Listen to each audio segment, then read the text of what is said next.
Kappale 8. Onnea uuteen kotiin. Tänään on lauantai 3. syyskuuta. Illalla on Hannan ja Pedron tupaantuliaiset heidän uudessa kodissa.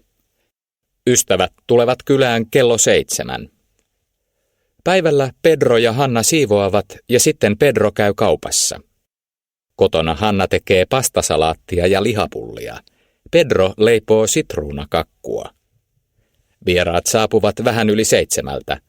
Ensin Hanna ja Pedro näyttävät uutta kotia heille. Ystävät sanovat, että heistä asunto on kodikas ja mukava. Hanna ja Pedro saavat monta lahjaa, viinilaseja, kuohuviiniä, suklaata ja kukkia.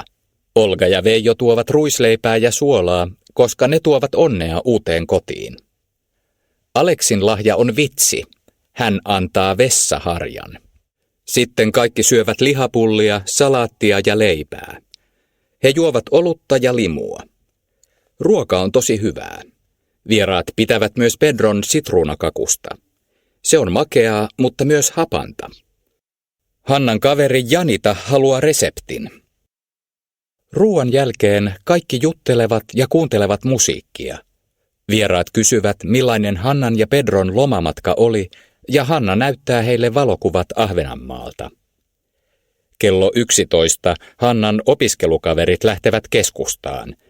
He haluavat diskoon. Muut vieraat eivät lähde vielä. Pedro ottaa kitaran kaapista ja alkaa soittaa. Pian kaikki tanssivat ja laulavat. Juhlat jatkuvat myöhään yöhön.